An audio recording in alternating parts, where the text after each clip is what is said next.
sans plus attendre, on va aborder la question des réseaux. On en a parlé je dirais en liminaire, hein, et finalement elle sous-tend, on l'a entendu dans les paroles de nos deux représentants du Sénat, la question de la complétude des réseaux. Hein, ça, c'est voilà, un gros morceau. Donc, je vais appeler à me rejoindre Philippe Legrand et Antoine Darod. On sera ici. Également Romain Bonenfant, Olivier Fritz, Antoine Delaunay et Clément Vérille, s'il vous plaît. Alors, France très haut débit, c'est pas fini. C'est pas comme Capri, en l'occurrence. On l'a vu, hein, il y a un mouvement sans précédent depuis 2013. Il est salué par tout le monde, sauf qu'on s'inquiète des suites. Je vous la fais brève, hein, entre effectivement le 100% très haut débit, 100% fibre et derrière l'extinction à 100% du cuivre en 2030. Voilà, ça crée des interrogations. On l'a entendu notamment dans les territoires ruraux et encore plus dans les territoires de montagne. Donc cet objectif de complétude, il n'est pas encore atteint, c'est clair. Alors voilà, la question aujourd'hui, c'est on en est où? Et de votre point de vue, à tous, hein, d'acteurs de cette, alors à la fois fédération d'opérateurs d'infrastructures, banque des territoires, investisseurs de long terme, opérateurs de services numériques et puis syndicat mixte en charge du déploiement des réseaux sur son propre territoire, donc avec la force publique. J'ai envie de dire, pourquoi on devrait se raccorder et qu'est-ce que vous constatez que ça impacte sur les territoires ruraux? Voilà, c'est une question un peu vache, j'en suis conscient. Et je vais d'abord la poser à Philippe Legrand, avec au passage un bilan intermédiaire naturellement du déploiement. Oui, merci Sébastien. Effectivement, alors pour répondre, d'abord avant de répondre à la question, le bilan intermédiaire des déploiements, rappelons-nous que nous vivons une époque incroyable sur le déploiement des infrastructures numériques dans notre pays, avec une prouesse industrielle, une prouesse aussi organisationnelle, une capacité que nous avons eue entre donc le tissu industriel, les collectivités et l'État à nous organiser pour relever un défi qui paraissait impossible et qui pour autant est en passe d'être tenu, c'est-à-dire quitter les derniers rangs du classement européen sur les infrastructures numériques pour désormais être plutôt en tête. Caracolé en tête. Caracoler en tête, oui. Bon, la France aime bien se glorifier, mais effectivement, sur ce sujet-là, on peut. On peut parce que c'était pas gagné par avance, mais pour autant, il faudrait surtout pas considérer que nous avons fini. On avait pour ambition d'atteindre 100% de couverture à très haut débit pour tous les Français en fibre optique fin 2025.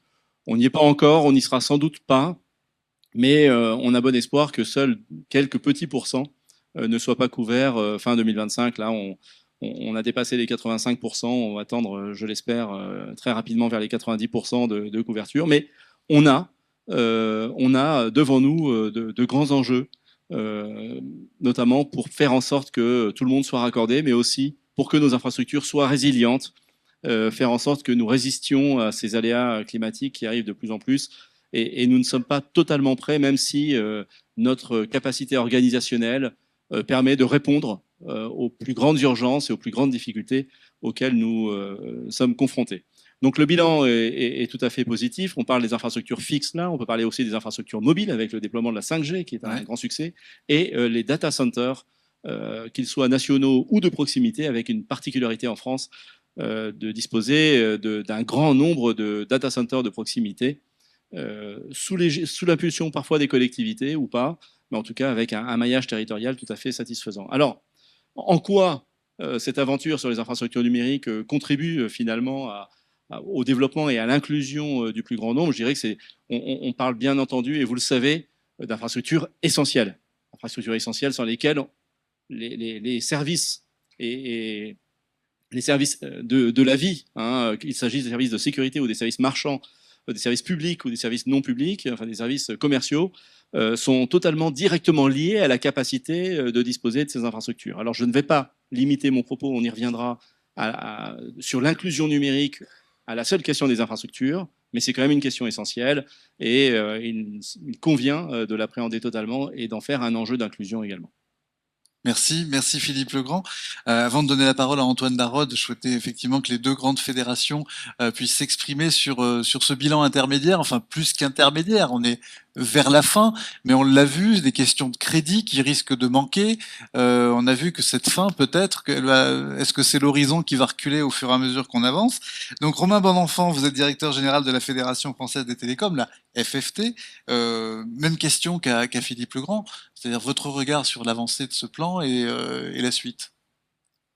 Merci Sébastien, bonjour à tous. D'abord, je veux dire le plaisir que j'ai à être ici sur un thème qui nous est cher à la Fédération française des télécoms, qui est celui de l'inclusion numérique. Avant de venir aux infrastructures, je voulais évoquer un thème qui était un peu en filigrane de la première table ronde, qui est celui de l'inclusion un petit peu plus large au niveau des services des utilisateurs. À la Fédération française des télécoms, par exemple, on centralise la relation de nos membres avec Roger Voice, une start-up qui permet à de nombreux utilisateurs français, sourds, malentendants, sourds aveugles, aphasiques, de téléphoner. C'est un service qui est accessible à tous, c'est une application qu'on peut télécharger sur son téléphone et qui ont permis d'avoir dans le mode qui convenait à ces personnes atteintes de handicap, langue des signes ou autre, suivant la typologie de leur handicap, la capacité à téléphoner pour à peu près 5 millions de minutes en 5 ans. Donc c'est un très grand succès que nous coordonnons pour l'ensemble de nos membres. Je reviens maintenant à la question des infrastructures et je ferai d'abord le même constat que Philippe en introduction. C'est d'abord reconnaître le succès du plan France Très Haut Débit, puisque effectivement, en ces temps de compétition olympique, on a envie de se comparer aux autres, et quand on se compare aux autres, on est quand même assez bon. C'est-à-dire que effectivement, c'était peut-être pas acquis il y a une dizaine d'années, et pourtant les résultats sont là, puisque quand on regarde les raccordables à la fibre, aujourd'hui, c'est à peu près 87% des logements, ce sont les chiffres de l'Arcep de mars. Ce succès, on le constate aussi sur l'adoption de la fibre, puisque 69%, 70% des abonnements sont en fibre optique. Donc on couvre le territoire, et en plus les gens s'abonnent. Donc tout ça, c'est absolument formidable. Et si on regarde en nombre absolu de raccordables, on est le premier pays d'Europe. Mais je me garderais bien, comme Philippe, je crois, de nous donner la médaille d'or. Il faut attendre la fin de la course. Tout ça, c'est pas terminé. Et effectivement, on a encore un certain nombre de défis pour terminer. Et c'est important de terminer. Et terminer, je pense que c'est, je souhaite insister sur ce point, c'est l'intérêt du secteur. C'est pas que un intérêt de politique publique. C'est l'intérêt du secteur dans toute sa diversité d'aller terminer le plan France Très Haut Débit. Les opérateurs d'infrastructures, les opérateurs commerciaux que nous représentons collectivement, les deux catégories, les opérateurs grand public, les opérateurs entreprises, tous ont un intérêt à ce qu'on aille au bout et qu'on remplace cette boucle locale de cuivre par une boucle locale fibre universelle. Et donc, il y a un certain nombre de défis pour terminer. Je vais en citer quelques-uns. Le premier, c'est effectivement d'aller au bout et couvrir tout le monde. Et pour ça, il y a un certain nombre de défis. Madame la sénatrice Espagnac a mentionné effectivement la question du bouclage budgétaire du plan France Très Haut Débit suite aux annulations de crédit du printemps. C'est une vraie question. On s'était interrogé notamment avec Infranum. Effectivement, on n'a pas de réponse. On voit bien que les conditions c'est une vraie question, sauf qu'on ne sait pas qui l'a posée en fait. Du PLF, voilà, en tout cas, il y a eu des annulations de crédit. Ça, c'est quelque chose de concret et matériel. Il y a de l'argent en moins, et cet argent, théoriquement, il faudrait le retrouver en 2025. Et on voit bien que les conditions politiques font que ça va être relativement difficile. Il y a un autre sujet que je souhaiterais mettre en exergue dans ce bouclage, qui est peut-être moins bien connu, c'est la question de la création de génie civil en zone privée, c'est-à-dire les raccordements complexes en zone privée. C'est-à-dire qu'on doit faire le raccordement, et pour faire ce raccordement, il faut aller créer une gaine dans le jardin, il y a des infrastructures lourdes qui sont à créer, des dépenses qui sont parfois de l'ordre de centaines d'euros, voire de milliers d'euros, et on voit bien qu'il y a un certain nombre de nos compatriotes qui ne vont pas pouvoir faire cette dépense. Et ça, c'est aujourd'hui une grande inconnue, parce que autant ce génie civil qui a créé en zone publique, on sait que c'est une difficulté, on sait que c'est pas réglé, mais au moins on sait caractériser le problème. En zone privée, on n'en sait rien. On n'a jamais fait recensement des gaines et du génie civil chez les particuliers. Donc tout ça, on va le voir maintenant, quand on va rentrer dans des opérations de taille industrielle d'extinction du cuivre, on va voir concrètement où on en est et on va voir que ça va être un obstacle. Donc c'est pour ça que nous avions proposé, Fédération française des télécoms, lors de la préparation du dernier projet de loi de finances, de créer un guichet expérimental de soutien. On a parlé de MaPrimeRénov', nous on pense qu'il faut MaPrimeFibre. C'est pas pour tout le monde, c'est sous condition de ressources, et c'est permettre aux Français qui n'en ont pas les moyens de créer ce génie civil chez eux qui vont permettre le raccordement à la fibre et du coup de ne pas être bloqué, de ne pas avoir des grains de sable dans l'extinction du cuivre. Deuxième défi sur lequel on doit progresser collectivement, en tout cas les opérateurs doivent progresser collectivement, c'est la question de la qualité de service des réseaux fibres, bien évidemment. On a le plan qui est mis en œuvre avec Infranum, sur lequel on progresse, on le voit dans le chiffre de l'Arcep, ça s'améliore, on n'est pas encore au niveau attendu, bien évidemment, on n'est pas au niveau qu'on souhaite, mais ça progresse. Je citerai quelques actions, renforcement du contrôle de la chaîne de valeur, de la chaîne des sous-traitances de l'ensemble des opérateurs, la limitation à 2 rangs de sous-traitance, la montée en charge des audits des opérateurs, rien que pour les opérateurs commerciaux, On parle de 10 000 audits à froid et à peu près 4 500 audits à chaud chaque mois qui sont réalisés par les opérateurs, des opérations de leurs sous-traitants. Et quand on constate que les règles de l'art ou les règles de sécurité ne sont pas respectées, il y a des sanctions pour les sous-traitants concernés, c'est-à-dire ne plus utiliser l'intervenant, ne plus utiliser le sous-traitant pendant une période, voire le délister définitivement. On travaille également sur les questions de reprise des réseaux atypiques. On sait qu'il y a des réseaux qui ont été qui ont un historique un peu difficile. C'est la malédiction bien connue des pionniers dans les télécoms. Quand on part en premier, les règles ne sont pas établies.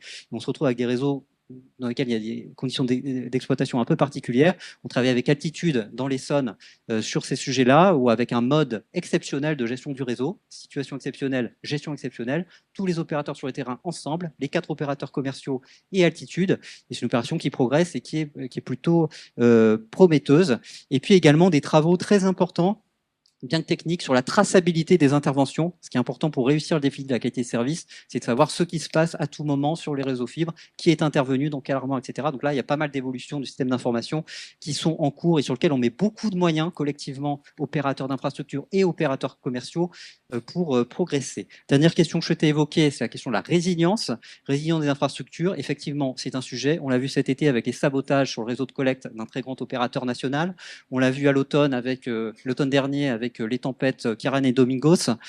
Et on peut voir que dans les 2 cas, on a surmonté ces crises très rapidement finalement, parce que les opérateurs avaient une capacité à mobiliser du personnel sur le terrain, à grande échelle, à travailler concrètement pour rétablir ces infrastructures. Et sur la résilience, on aborde souvent la question sous l'angle de faire des investissements supplémentaires, protéger les infrastructures, etc. Donc certes, il y a des choses à faire, il faut le regarder au cas par cas. Néanmoins, je pense qu'il faut se garder de construire des sortes de lignes Maginot contre le changement climatique. Il faut être humble par rapport à ce qui va arriver, aux événements extrêmes qu'on va avoir sur nos réseaux. Il y a un autre versant sur lequel nous, on travaille à la Fédération française des télécoms, qui est comment on résout les crises, comment on s'organise par rapport aux crises. Donc c'est des choses très concrètes. Reconnaître dans notre droit que les infrastructures de télécommunication sont des infrastructures essentielles, ce qui permet de faire circuler les personnels sur le terrain en cas de crise, ce qui permet également d'être au bon niveau, représenté dans les cibles de crise, etc., etc. C'est aussi des indicateurs qui permettent de travailler en commun, et on est en train de faire un certain nombre de propositions au gouvernement sur le sujet. Et voilà, c'est un ensemble de travaux techniques qui vont permettre de résoudre ces crises. Je terminerai en disant que sur ces 3 défis que j'ai mentionnés, il y a un point commun, en tout cas un élément qui est essentiel pour réussir tout ça, c'est la question de la valorisation des investissements des opérateurs. Quand on regarde un peu plus large que l'Europe au niveau mondial, on voit que globalement, tous les opérateurs télécoms sont confrontés au même problème de valorisation de l'investissement, c'est-à-dire que la part des télécoms dans la chaîne de valeur du numérique a plutôt tendance à diminuer par rapport aux grands fournisseurs de services numériques. Mais il y a quelque chose qui est spécifique en Europe, c'est que quand on regarde la valorisation financière des opérateurs européens, elle est globalement 2 fois moindre que celle des opérateurs asiatiques et américains. Et ça, c'est un vrai sujet. Parce que si on n'est pas capable d'investir dans de bonnes conditions, derrière, on n'aura pas les ressources pour être capable d'avoir la qualité au bon niveau. On n'a pas les ressources pour gérer la résilience, etc. Donc, retrouver la clé de l'investissement, c'est ça qui va permettre d'aller au plus loin sur l'investissement privé, soit en direct des opérateurs, soit de fonds d'investissement, dans la complétude du territoire. C'est ça qui va permettre d'avoir les marges de manœuvre pour réussir la qualité de service et puis la résilience. Et ça, ce sont des débats qui ont été posés au niveau européen par la Commission européenne. Ce sera un sujet majeur de la future Commission européenne. Et nous, Fédération française des télécoms, avons fait plusieurs propositions sur ce sujet-là. Donc notamment, faut-il faire contribuer les grands fournisseurs de services numériques aux investissements des opérateurs télécoms? C'est un sujet majeur pour nous et on va voir comment la future Commission européenne se positionnera sur ce sujet, mais en tout cas on sera présent dans ces débats qui sont essentiels pour réussir très concrètement la complétude. Merci beaucoup Romain Bonenfant. Je rappelle qu'effectivement on a l'Internet le moins cher du monde, ni plus ni moins, hein, que si on va aux États-Unis, c'est juste 2 fois plus cher pour les mêmes services. Donc il y a probablement un enjeu aussi à chercher de ce côté-là, une pérennisation des financements qui vont permettre de maintenir et de faire évoluer les réseaux. Antoine Darod, côté Banque des Territoires, investisseur avisé et de long terme, qui a investi dans les premiers RIP, puis les seconds, qui est sorti d'un certain nombre d'entre eux, hein, puisqu'on était dans ces dynamiques d'investissement et d'amorçage.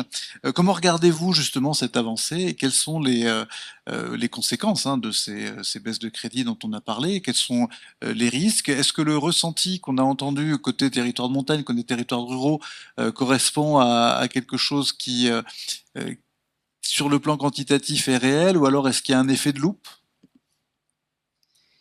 Merci Sébastien. Alors effectivement, la Caisse des dépôts, Banque des territoires, qui est, je le rappelle, votre banque, puisque la Caisse des dépôts, c'est la banque de la nation, donc c'est votre argent, hein, a investi plus de 2 milliards d'euros au total depuis 10 ans, 1,5 milliard en investissement et 900 millions en prêts pour les collectivités territoriales, pour que les collectivités territoriales, avec le soutien de l'État et dans le cadre du plan France Très Débit, puissent assurer justement un déploiement complet du nouveau réseau et pas uniquement dans les grandes agglomérations où les opérateurs privés se déployaient. Donc on a été un soutien au projet des collectivités territoriales, il faut le rappeler quand même si, encore une fois, tout ça a été encadré par l'État. Alors, un succès, oui, parce que en 10 ans, 15 ans maintenant, on a réalisé un déploiement extrêmement rapide et finalement assez dans un temps, en tout cas similaire, entre les zones rurales et les zones urbaines.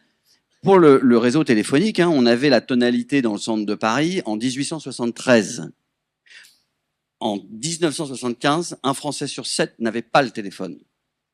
Donc, vous voyez, en un siècle, on avait fait peu de déploiement. Là, on voit bien qu'on l'a resserré dans un temps très court. Ceci dit, même pour le téléphone, on a mis du temps à aller faire le 100%. Je rappelle par exemple qu'en 1997, l'ensemble des opérateurs payaient, contribuaient auprès d'Orange, de France Télécom à l'époque, pour de la péréquation territoriale, pour assurer que le téléphone aille bien jusqu'à la dernière ligne, l'équivalent d'aujourd'hui de 335 millions d'euros sur un an. Donc ça veut dire quoi? Ça veut dire que, ok, on a fait un super chemin, assez extraordinaire, et on peut s'en féliciter collectivement parce que c'est un exploit collectif. Mais clairement, si on veut terminer, et je rejoins ce qui a été dit, on ne peut pas juste le faire avec les moyens, le cadre réglementaire et les financements qui sont aujourd'hui sur la table. Sinon, on va nécessairement bricoler. Et si on ne veut pas bricoler, et objectivement, on a tellement réussi le début, il faut aujourd'hui reposer cette question du 100%, de savoir quel rythme on le fait, combien il coûte réellement, est-ce qu'il y a des technologies alternatives qui peuvent durablement répondre aux besoins des usagers et des collectivités. Mais il faut qu'on se repose cette question. Et la Banque des Territoires, la Caisse des dépôts l'a dit, on est prêt à réinvestir. Comme tu l'as dit, on a investi beaucoup pour ces déploiements qui vont aller jusqu'à plus de 95%, assurément.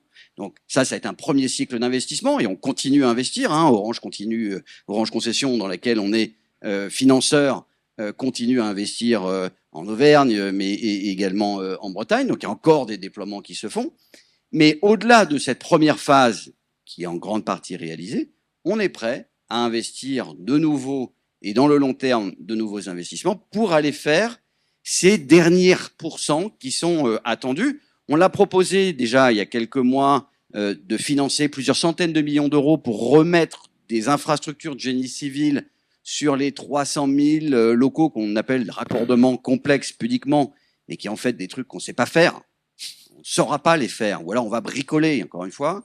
Donc on a proposé d'investir plusieurs centaines de millions d'euros. Bon, on n'a pas abouti à un consensus avec les opérateurs. Le régulateur n'a pas poussé plus que ça. Et donc, aujourd'hui, on n'a pas abouti. Mais clairement, si on veut faire du 100% ou s'en rapprocher, parce qu'on ne fera jamais du 100%, eh bien, il va falloir remettre un peu les choses sur la table, repenser un plan. Et là, la Banque des Territoires et la Caisse des dépôts seront là pour financer ce nouveau souffle qui permettra de terminer. C'est vrai sur la complétude, c'est vrai aussi sur la résilience. Moi, je suis un peu moins optimiste sur la résilience. Hein. On a des réseaux qui, pour avoir été déployés rapidement, et c'était une des priorités choisies, assumées, ont utilisé les infrastructures d'accueil qui existaient, pour la plupart du temps aériennes, et même souvent on a même rajouté de l'aérien. Les poteaux. Donc en fait, des poteaux. Donc en fait, aujourd'hui, on a un réseau qui a la même fragilité que le réseau téléphonique. Alors vous pourrez me dire, ouais, mais c'est suffisant. Ouais, sauf que les réseaux de demain, les réseaux de fibres, ils ont vocation à apporter des services qui vont être hyper critiques, de télémédecine, mais même de télétravail. Et demain, la coupure du réseau, c'est pas une coupure de je peux plus téléphoner pendant 2 jours. C'est je ne peux plus avoir de suivi médical d'une personne que j'ai installée durablement à domicile, une personne qui a besoin d'une aide médicale que j'ai installée durablement à domicile, je ne peux plus compter sur mon télétravail. Et ça, c'est fondamentalement problématique. Donc, on a à penser l'exigence de garantie de rétablissement et de résilience de manière beaucoup plus forte. Ça nécessitera plusieurs années et probablement aussi des investissements importants. Là aussi, la Banque des Territoires est prête à mobiliser votre trésor de guerre pour investir dans ce programme. Si on ne le fait pas, assurément, on va avoir des grandes difficultés, que ce soit pour des raisons d'aléas climatiques, et on sait qu'ils sont amenés à se multiplier, et quand on sait que certains départements dans les zones rurales, il y en a 60% en aérien, une tempête comme celle de 99, c'est une boucherie, le résultat. Ça veut dire que vous n'avez plus d'Internet pendant plusieurs semaines, parce que la fibre, ça ne se rétablit pas aussi facilement que le cuivre. Ça demande de faire des soudures, donc ça va être extrêmement long. Donc ça pose cette question de la résilience, et encore une fois, on a le temps pour le faire, mais il faut y penser maintenant. Et puis aussi la résilience par rapport au vandalisme et à la sécurité de nos réseaux. On l'a vu encore cet été, mais vous vous rendez compte quand même que vous avez des armoires où il suffit de mettre un coup de pied dedans, vous prenez une masse et vous éteignez un quartier pendant une semaine. C'est ça la réalité aujourd'hui de nos réseaux. Et on ne peut pas durablement, en tout cas de manière satisfaisante à terme, être sur des réseaux d'une telle fragilité. Là aussi, il faut construire un plan pour que progressivement, on aille durcir nos réseaux, on aille sécuriser nos réseaux. Ça prendra peut-être 10 ans, peut-être 15 ans, mais il faut le planifier, sinon on va bricoler, on va faire des petits trucs à la petite semaine chacun dans son coin, et ça ne fonctionne pas, on le sait. Et je le redis, la Banque des Territoires, la Caisse des dépôts, est prête à mobiliser plusieurs centaines de millions d'euros s'il le faut, pour avancer sur ces deux chantiers absolument indispensables pour réussir le plan, qui sont la complétude des déploiements et la résilience. Et on entend ce volontarisme et on vous en remercie, mais les élus locaux, qu'est-ce qu'ils peuvent apporter? Comment ils peuvent soutenir effectivement cette démarche? Quel rôle ils vont pouvoir jouer justement dans cette phase 2 ou dans la mise en place de ce nouveau plan, en termes de concertation, en termes de pression aussi? Ouais. Je crois que ce sujet-là, c'est un sujet qui est éminemment politique au sens noble du terme, parce que on est en train de se poser quand même la question de savoir est-ce qu'on fait les 95-96%, bon, qui sont grosso modo faciles à faire, puis les 4 derniers pourcents, bon bah voilà quoi. Ou est-ce que on veut un modèle d'une république qu'on a voulu et qu'on a un modèle qu'on a choisi quand même depuis plusieurs dizaines d'années, plusieurs décennies, qui est celui d'avoir un service universel, c'est-à-dire que quand bien même j'habite au fin fond d'une vallée, eh bien, j'ai le droit, parce que je suis citoyen français, à avoir la même condition d'accès. Et même si ça coûte 6 000 €, eh bien, j'ai le droit, et la collectivité doit ce service. Et ça, c'est un choix qu'on doit faire collectivement. Donc d'abord, il y a un choix politique à réaffirmer. Je rappelle que le vrai choix du plan France très haut débit, c'était 100% de très haut débit, 30 mégabits. Ça n'a jamais été 100% de fibre. Après, il y a eu un glissement progressif, mais jamais vraiment bien assumé, ni complètement financé d'ailleurs. Oui, mais bien entendu par les administrés, par contre. Oui, mais la réalité, c'est qu'aujourd'hui, on n'a pas, et ça a été dit, je pense que personne ne peut le nier, on n'a pas aujourd'hui les moyens, sauf à bricoler. Et on pourrait le faire en bricolant, mais encore une fois, quel est le niveau d'exigence? Il y a des financements derrière, donc il y a des choix, il y a des sacrifices à faire que l'on veut sur ces réseaux. Ça dépend aussi de ce que l'on veut mettre sur ces réseaux. Si c'est juste pour aller faire je sais pas, des applications ou du YouTube ou je sais pas quoi, ou du Netflix, ça sert à rien.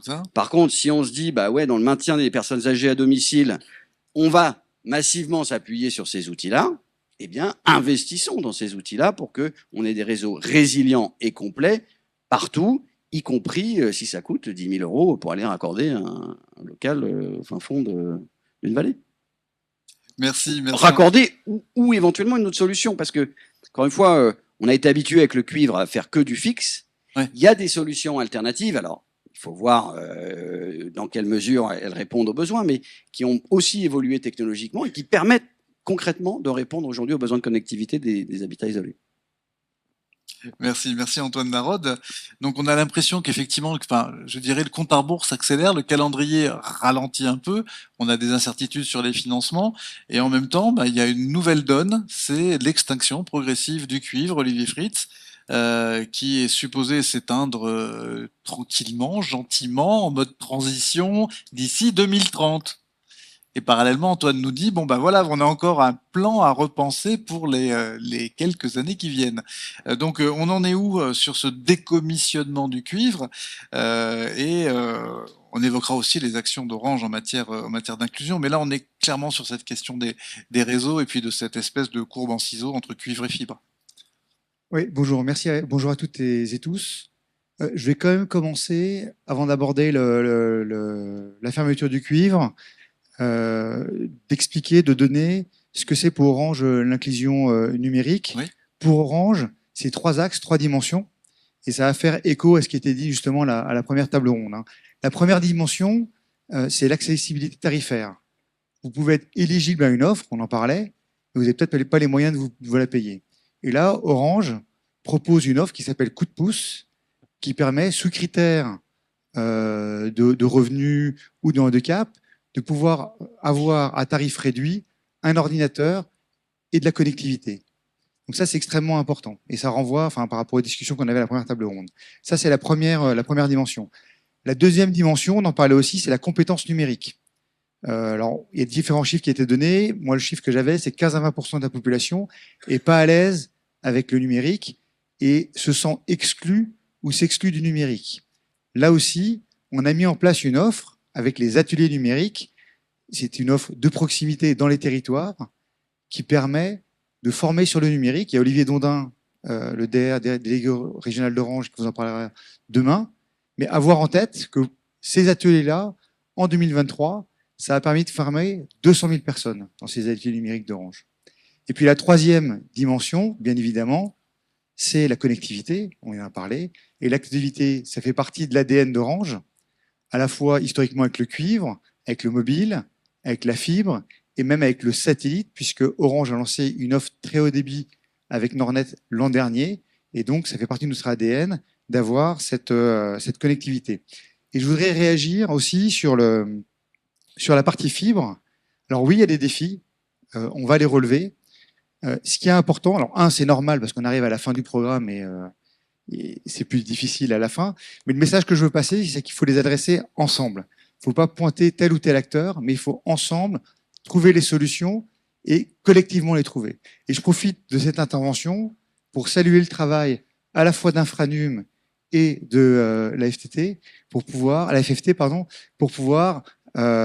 travailler sur ces solutions-là, et c'est extrêmement important, et c'est comme ça qu'on va y arriver. Voilà. Pour revenir à la fermeture du cuivre, alors la première chose que je veux dire sur la fermeture du cuivre, c'est qu'elle est possible que parce que c'est la réussite du plan France très haut débit.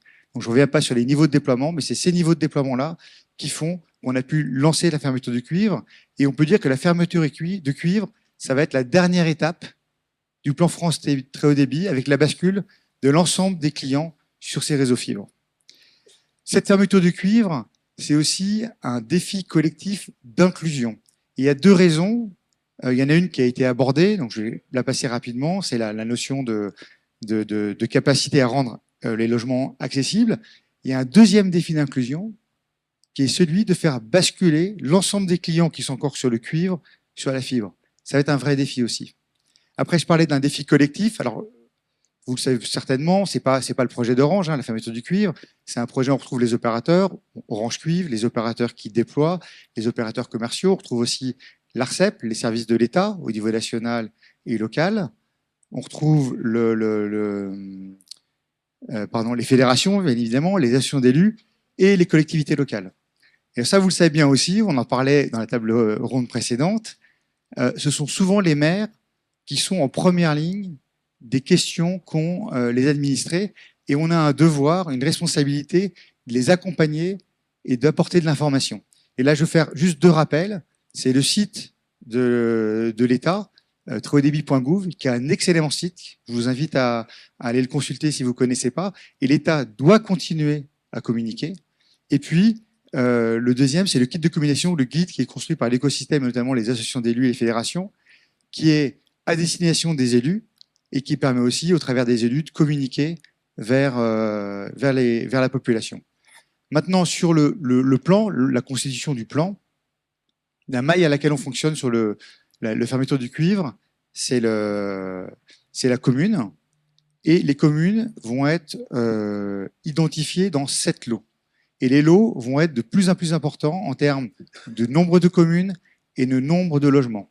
Le premier lot, il est composé de 162 communes. Le 7e et dernier lot, il aura 5, 6, 7 000 communes. On a une montée en puissance. Ce qu'on peut ajouter aussi, c'est que un lot, c'est environ 3 ans entre le moment où on constitue le lot et le moment où on ferme le cuivre dans ce lot. Et je perds un peu mes idées, mais voilà. Sur ces 7 lots, le premier lot sera arrêté en janvier 2025. Le 7e lot, comme tu disais Sébastien, sera en 2030. Et on a cette montée en puissance qui permet d'organiser la fermeture du cuivre dans le temps avec une réelle montée en puissance, puisque le premier lot qui va être fermé en 2025, c'est 162 communes, c'est un début. Il y aura une montée en puissance 2026, 2027. C'est un peu une phase test, le premier lot? C'est ça. Pour la méthodologie. C'est ce qu'on appelait dans le plan la phase de transition sur les 2 premiers lots. Et après, il y a une montée en puissance. Alors, 2024, c'est un moment d'accélération, puisque les 3 premiers lots sont lancés. Le 4e lot est en cours de lancement. Il sera lancé en janvier 2025. Et on est aujourd'hui dans ce qu'on appelle la phase de partage. Et ces 4 lots, ça représente plus de 10 000 communes et plus de 25% des logements. Donc, voilà, on est vraiment dedans. Et juste pour vous donner une idée de cette accélération, de cette augmentation, ce 4e lot, il représente quasiment le double du cumul des 3 premiers lots. Voilà, donc en conclusion, le message que je vais passer, c'est que la fermeture du cuivre, elle est lancée. Si vous êtes un maire, soit votre commune est dans un des 3 premiers lots ou 4 premiers lots identifiés, soit il le sera au plus tard dans les 3 ans avec les 3 derniers lots qui restent, et que dans tous les cas, évidemment, on va vous accompagner pour réussir cette transformation. Merci beaucoup Olivier Fritz pour cet éclairage et ce calendrier désormais précis. Antoine Delaunay, est-ce que vous avez commencé à éteindre quelques communes dans votre département de la Manche?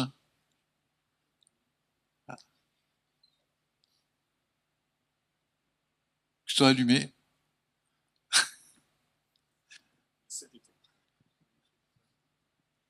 Alors, on n'a pas commencé encore à éteindre les communes, on a éteint les micros déjà, c'est bien. Voilà, on commence à s'entraîner. Oui, ça commence doucement.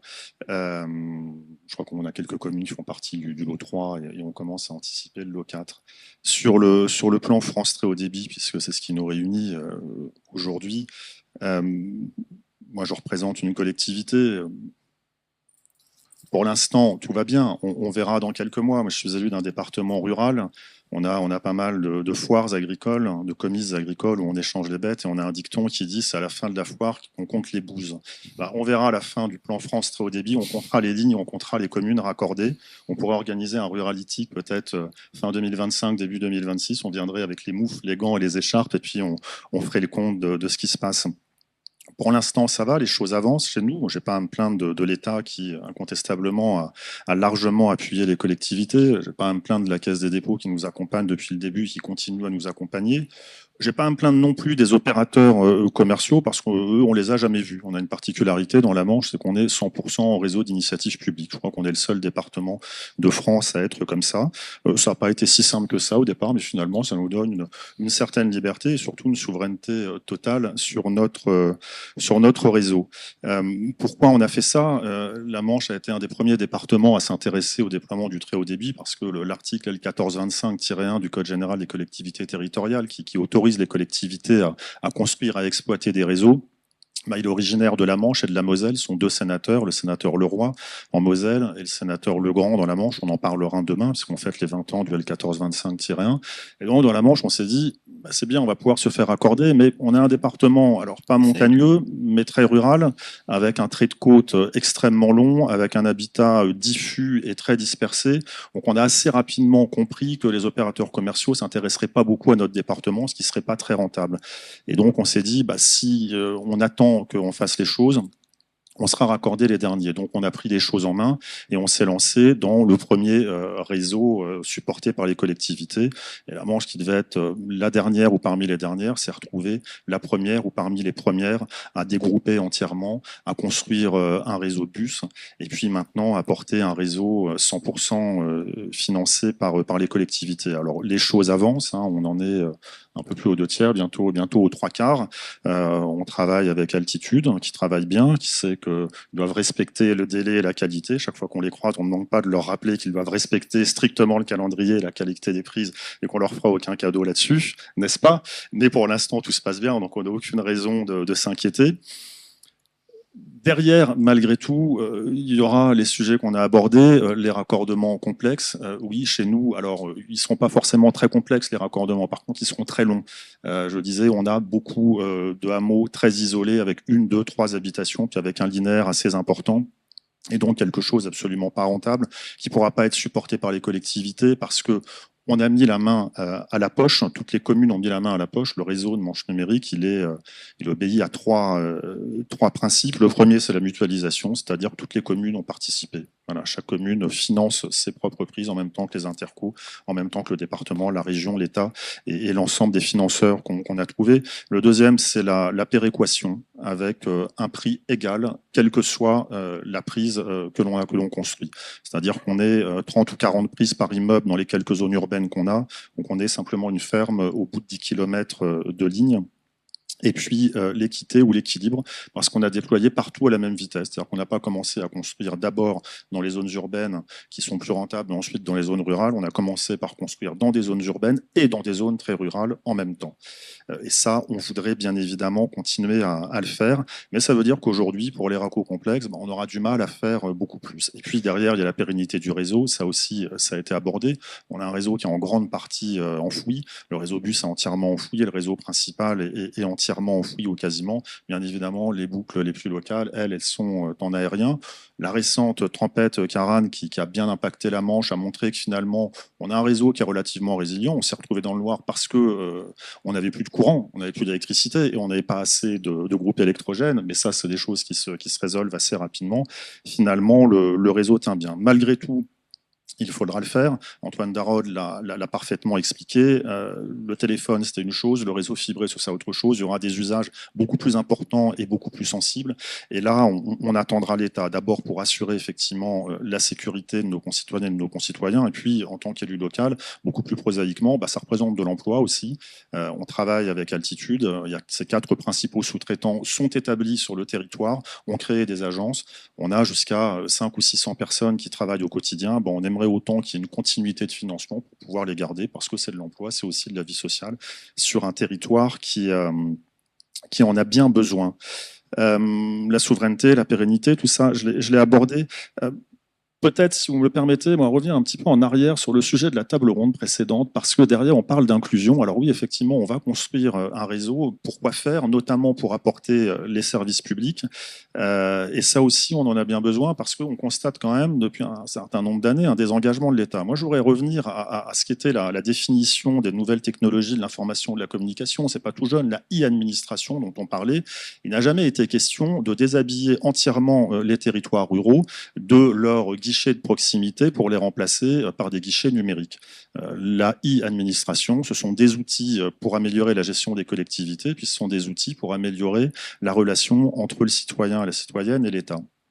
Il se trouve qu'en réalité, l'État en a eu une lecture un peu plus radicale et que depuis 10, 15, 20 ans, on voit les guichets locaux fermés les uns après les autres. Alors aujourd'hui, certes, l'État revient avec les guichets et les maisons France Service et on nous dit c'est fantastique, vous voyez, on vous ramène de la proximité. Oui, c'est sûr, on nous a entièrement déshabillés et puis là, on vient nous donner un parapluie en disant écoutez, au moins, vous ne serez pas mouillés. Peut-être, mais on va quand même s'enrhumer, on va quand même prendre froid. Et les maisons France Service, c'est bien, mais je ne dirais pas que c'est un emplâtre sur une jambe de bois. La citation est un peu éculée, mais on n'en est pas loin parce qu'on voit bien que le maillage qui est en train d'être fait sur nos territoires, il n'est pas suffisant, que ce soit dans des zones montagneuses ou dans des zones rurales comme la mienne. Il y a quelques maisons France Service. Dans la Manche, on a mis en place nos Manches Service. Donc finalement, on en revient toujours à la même chose. L'État se désengage, vient nous apporter quelques solutions. Ils font la même chose avec les conseillers numériques. Et puis derrière, ce sont les collectivités locales qui, une fois de plus, doivent financer. Alors, on nous a supprimé l'autonomie financière, on restreint nos dotations, on nous demande de faire de plus en plus de choses. Ça devient compliqué. Alors, parallèlement, si on pouvait achever dans de bonnes conditions la construction du réseau, bah, ce serait déjà pas si mal et j'ai l'impression qu'on ne demande pas grand-chose. Merci beaucoup. Merci Antoine Delaunay. On continue avec voilà, Clément Véry, directeur des participations d'Altitude, avec qui on le sait, vous travaillez. Clément, sur justement cette évolution des attentes des élus, Antoine Darod l'a rappelé, hein, on est passé du 100% très haut débit au 100% fibre, on a glissé un petit peu. Est-ce qu'il y a eu une évolution cette question, la même hein, pour tout le monde, comment on résiste aux aléas climatiques, comment on s'organise pour l'étape d'après? Oui, tout à fait. Alors, d'abord, jusqu'à hier, c'est Ilham Jaïch, la directrice générale d'ITHD, qui devait prendre la parole ici. Et donc, elle m'a chargé de vous transmettre ses regrets de ne pas pouvoir être ici avec vous. Un petit virus l'a privé très momentanément de sa voix. Elle était incapable de venir parler ici. Et elle m'a chargé, Monsieur le Président, de vous saluer très chaleureusement pour cette année qui, en plus, est les 20 ans de Manche numérique et qui, à ce titre, est un acteur dont l'innovation, l'audace il y a 20 ans et puis la persévérance dans le temps nous permet de vous accompagner sur le déploiement du très haut débit. Oui, les priorités sont en train de changer. Les priorités sont en train de changer.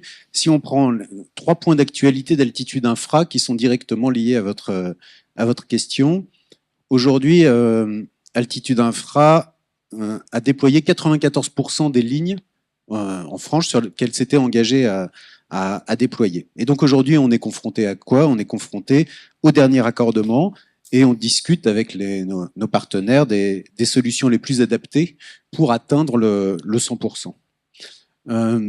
Deuxième sujet d'actualité pour Altitude Infra, c'est la fermeture du cuivre. Et on a besoin que cette fermeture du cuivre soit un succès technologique, mais aussi un succès environnemental et un succès citoyen. Et ça rejoint tout à fait les discussions qu'on a eues aujourd'hui. Et puis enfin, un troisième point dont on n'a pas beaucoup parlé aujourd'hui, et dont les territoires, dont les maires nous parlent, c'est l'accès des entreprises au très haut débit. Alors on en a un peu parlé tout à l'heure au travers de l'accès des agriculteurs, mais plus largement, il y a un point important, il ne faut pas que les entreprises soient les oubliés de la fibre.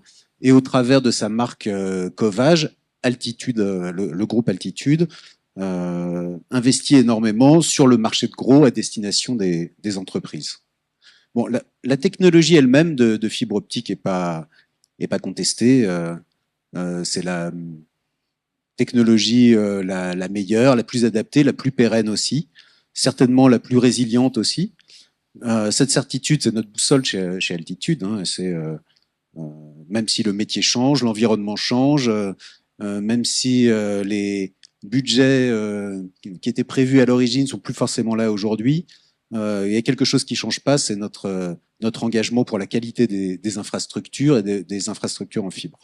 Donc le débat, c'est pas l'utilité de la fibre, mais c'est la façon dont collectivement on doit collaborer, collectivités locales, opérateurs d'infrastructures, opérateurs commerciaux, pour déployer cette technologie partout et pour tous, et c'est ça que nous demandent nos interlocuteurs. Alors, ça commence par des choses basiques, hein, rappeler quel est le rôle de chacun, rappeler le rôle central de l'opérateur d'infrastructure et les responsabilités de chacun. Dans l'exemple de la tempête Ciarán du mois de novembre de l'année dernière dans la Manche, la réunion de crise mise en place par le préfet a tout simplement oublié d'inviter Altitude à la réunion de crise. Alors heureusement, notre délégant était là et pu nous faire, nous mettre dans cette réunion de crise, mais il faut qu'on s'habitue à ce qu'Orange soit plus le seul opérateur d'infrastructure du territoire et puis que les opérateurs d'infrastructure fibre soient maintenant considérés comme l'acteur majeur de l'aménagement numérique du territoire. Bon, clairement, l'exploitation d'aujourd'hui sera pas celle de demain. On doit tenir compte d'un certain nombre de coûts qui n'étaient pas prévus au départ, hein, des coûts de maintenance, des coûts de gestion du mode stock, qui est un coût qu'on avait peut-être sous-évalué au départ, et puis les coûts des raccordements les plus coûteux. Alors, en effet, selon les territoires, hein, à la montagne, dans les zones de montagne, on a peut-être des raccords complexes, très complexes, et puis dans des zones en Normandie, on a peut-être, on n'a pas de vallée, donc on n'a pas de regroupement de la population au fond des vallées, donc on a des populations qui sont plus éparpillées, et donc des raccordements longs qui sont peut-être moins complexes, mais qui sont plus longs. Voilà, chaque territoire a ses spécificités. Et donc, ça nous amène à réfléchir à l'archétype de l'opérateur d'infrastructure du futur, qui devra être polyvalent, résilient, et puis capable de s'adapter aux attentes multiples, aux objectifs sociaux, environnementaux et économiques, dans un contexte, et on le comprend, on nous l'a répété encore là aujourd'hui, de ressources limitées, ou en tout cas qui semblent être en train de se tarir. Donc les nouvelles attentes, c'est la couverture universelle, hein. On a parlé de services universels tout à l'heure, c'est là-dessus que maintenant qu'on arrive à 94, 95, bientôt 99% de déploiement, c'est le raccordement et la question du raccordement. Avec la question, ça a été dit par Antoine, du raccordement sur le domaine public, du raccordement complexe sur le domaine public, mais aussi, pourquoi pas, sur le domaine privé. C'est un point important. C'est un point important pour arriver au 100% fibre. Et puis, la résilience et l'adaptation. L'adaptation aux aléas climatiques, ce qui veut dire des investissements dans les infrastructures à planifier pour qu'elles soient plus robustes et puis qu'elles aient une capacité de résistante et aussi d'adaptation à ces aléas climatiques. Et donc on en revient à un défi financier et à un modèle économique en question avec deux volets, celle du financement de la fin des derniers mètres de fibre pour accorder les derniers clients, et puis le volet social, des offres sociales qui là sont dans la main des opérateurs commerciaux, mais pas que. Je pense qu'il faut qu'on trouve globalement une solution pour des offres qui soient plus inclusives pour l'ensemble de la population. Merci Clément. On complétera dans la deuxième partie de la table plaisir. ronde. Merci beaucoup. Je souhaitais donner la parole à Bruno, si tu veux bien me rejoindre sur scène, juste pour un complément, puisque Bruno souhaitait partager aussi le regard qui est le sien en tant que président de la régie Auvergne Numérique, également conseiller régional, et donc donner un point d'étape sur le déploiement du très haut débit en Auvergne, et puis peut-être plus largement en Auvergne-Rhône-Alpes. Oui, puis c'est pour faire écho un peu à ce qui a été dit. C'est vrai, si je prends l'exemple de la région, hein, c'est à peu près 5,5 millions, on va déjà arrondi de prises FTTH à faire. Et donc, schématiquement, il y en a quasiment un peu moins de la moitié, c'est 2,3 millions qui sont en zone diffuse, donc qui relèvent des collectivités. Tout ça pour dire que les opérateurs, bien évidemment, se concentrent sur les zones qui sont rentables. Voilà. Et ces zones diffuses sont pris en charge dans le cadre de RIP. Alors c'est vrai qu'il y a 6 RIP au niveau de la région. La région est grande, c'est 12 départements. Donc sur les 6, il y a des formules qui sont diverses. Sur l'Auvergne, c'est une régie. Il y en a qui sont adossés sur des syndicats d'électrification dans les Alpes. Il y en a, c'est un syndicat mixte. Ça, c'est dans le sud, c'est l'Ardèche et la Drôme. Mais c'est pour dire que les collectivités ont essayé de s'arranger. Et tout à l'heure, sur les financements, on parle d'équité et d'égalité. Il faut savoir que les collectivités, quand même, ça nous coûte cher. Et en fonction des départements ou des territoires, qu'on soit urbain ou rural, c'est pas du tout le même coût. Nous, la région, c'est 450 millions qui est investi. Les départements investissent aussi, ne serait-ce que pour le département du Cantal. Ça doit concerner, alors j'ai plus le nombre de prises en tête, hein, mais c'est 110 000 au niveau du département. Vous avez une zone amie, c'est le bassin d'Aurillac. Donc c'est la majeure partie, plus la commune de Saint-Flour. Donc il doit rester un peu plus de 30 000 prises à faire. C'est 19 millions pour le département. Et c'est 19 millions pour un département qui est pauvre. Et donc c'est 19 millions qu'on ne met pas ailleurs. Sur la résilience de notre réseau, le choix est fait de dire, ce que je disais tout à l'heure, hein, sur l'attractivité. Aujourd'hui, on n'attire personne avec la fibre. Par contre, ça peut être un repoussoir si on ne l'a pas. Donc l'idée, c'est de déployer le plus vite possible D'où effectivement le choix de dire on pose aussi en aérien parce qu'il faut aller vite et le temps de l'enfouissement viendra. Parce que c'est des coûts supplémentaires, c'est des process, enfin c'est des autorisations, tout ça supplémentaires. Donc on est véritablement sur le dossier.